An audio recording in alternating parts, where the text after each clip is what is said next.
Jarang terekspos, tangis Franz adik Bibi Andriansyah ziarah di makam sang kakak dan Vanessa Angel.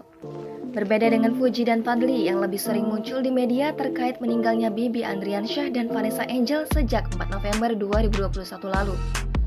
Sosok Franz adik Bibi Andriansyah justru lebih jarang terekspos ke publik dibanding dua adiknya.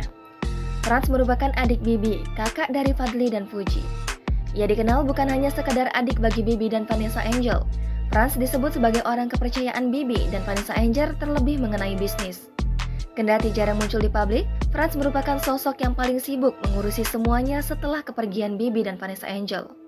Kali ini, sebuah video membuat publik ikut nyesek ketika Franz mengunjungi makam Bibi Andriansyah dan Vanessa Angel.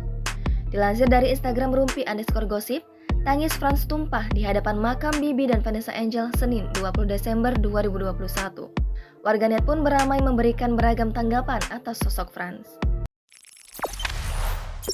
Jangan lupa subscribe, share, komen, dan like ya!